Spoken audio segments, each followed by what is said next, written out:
जय हिंद दोस्तों। आगामी 17 अगस्त 2022 से होने जा रहे रेलवे ग्रुप डी की परीक्षा की तैयारी में जुटे हुए उन तमाम अभ्यर्थियों को मैं अग्रिम शुभकामनाएं देता हूं।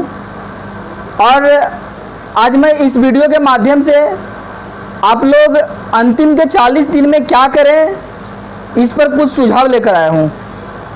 और ये सुझाव कहीं ना कहीं आप लोगों के लिए बहुत ही उपयोगी साबित होगा। तो दोस्तों, सबसे पहले मैं आप लोगों को बता दूं कि अभी जो अभ्यर्थी पहले से तैयारी में जुटे हुए हैं उनके लिए, और जो फॉर्म तो भर दिए थे लेकिन कुछ विशेष इसकी तैयारी नहीं किए थे उनके लिए, तो सबसे पहले मैं जो अभी तक इसको सीरियस में नहीं लिए थे उन लोगों विद्यार्थियों के लिए मैं बता रहा हूं कि अगर आप इस वीडियो को देख रहे हैं तो कहीं ना कहीं आप सीरियस हैं, अपने करियर के प्रति सीरियस हैं। बेशक आप इस जॉब के प्रति सीरियस ना रहें, लेकिन दोस्तों अभी के समय में सबसे पहले आप लोगों को ये चाहिए कि आप किसी एक जॉब में आकर अपने आप को एस्टेब्लिश कर लें और फिर आगे की तैयारी करते रहें।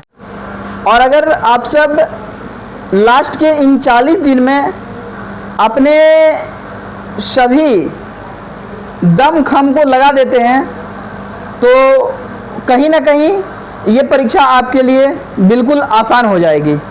और मैं सबसे पहले कुछ पहलू लेकर आया हूँ कि आप लोग क्या क्या करें ताकि आप लोगों का परीक्षा बहुत ही अच्छा से जाए और आपका एक सीट पक्का हो सके।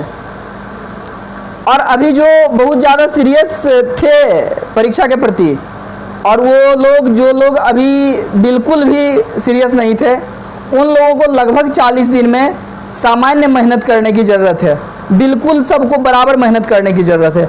ऐसा मैं इसलिए बोल रहा हूँ कि जो लोग इस परीक्षा के लिए गंभीर थे वो लोग अभी थोड़ा सा भी अगर ढील दे देते हैं तो कहीं ना कहीं वो अपने आप को पीछे कर रहे हैं। तो इसलिए उनके लिए भी उतना ही मेहनत करना ज़रूरी है जितना कि जो गंभीर लोग नहीं थे उनके लिए मेहनत करना ज़रूरी है। तो दोस्तों, सबसे पहले जो समय चला गया, जो लोग गंभीर नहीं थे उनका तो समय चला गया। अब इसका पश्चाताप करने से बेहतर है कि आप लोग अब गंभीर हो जाएं।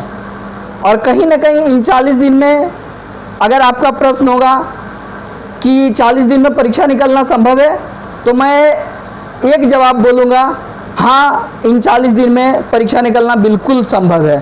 ठीक है, तो अभी आप सभी विद्यार्थियों को, जो लोग अपना एक सीट पक्का करना चाहते हैं, उन लोगों को ज़्यादा से ज़्यादा सेट लगाना चाहिए।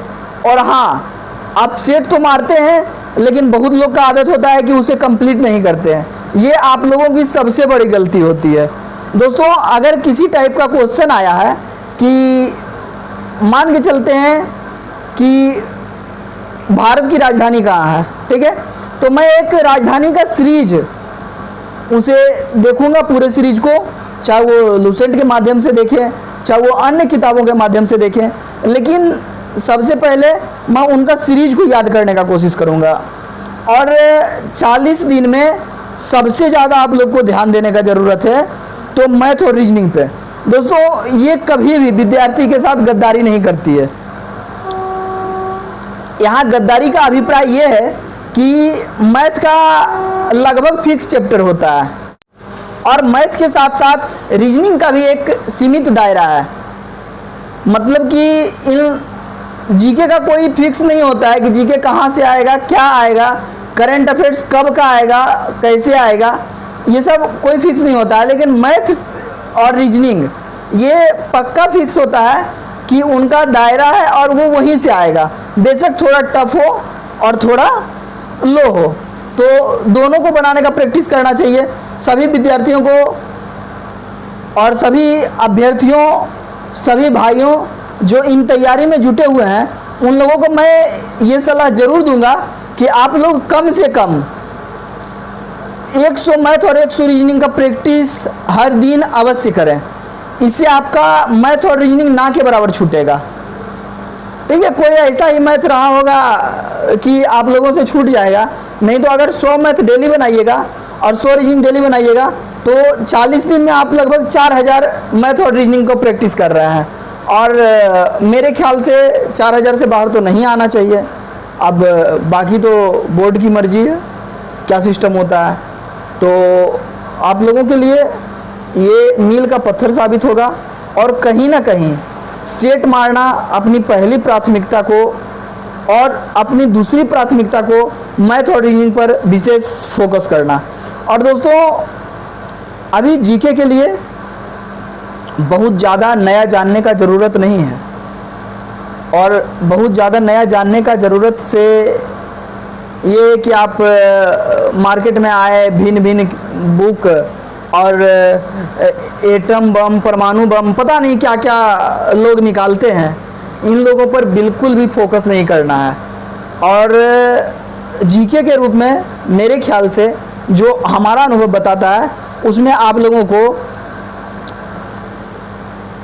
सामान्य ज्ञान लुसेंट और सामान्य विज्ञान लुसेंट दोनों को देखना चाहिए।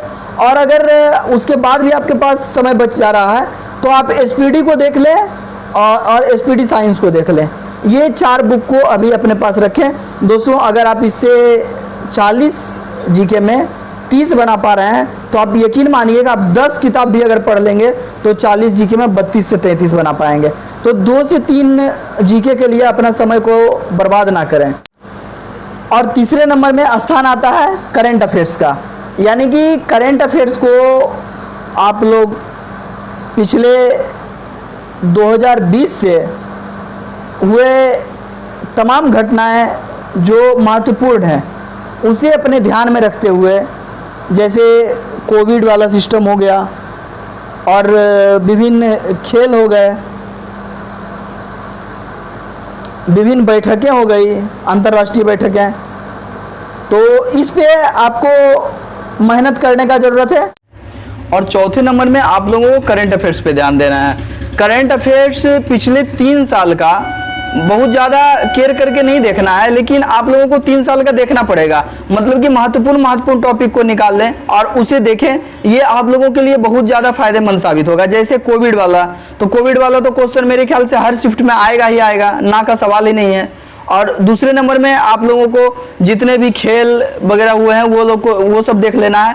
और उसके बाद पिछले 1 साल का करंट अफेयर्स आप लोग पूरे ध्यान से देख के जाए, क्योंकि आप लोग 3 साल का 40 दिन में कंप्लीट नहीं कर सकते हैं, इस बात का गारंटी मैं लेता हूं। दोस्तों ये हमारा अपना खुद का अनुभव बता रहा था, मैं किसी का सहारा नहीं लिया।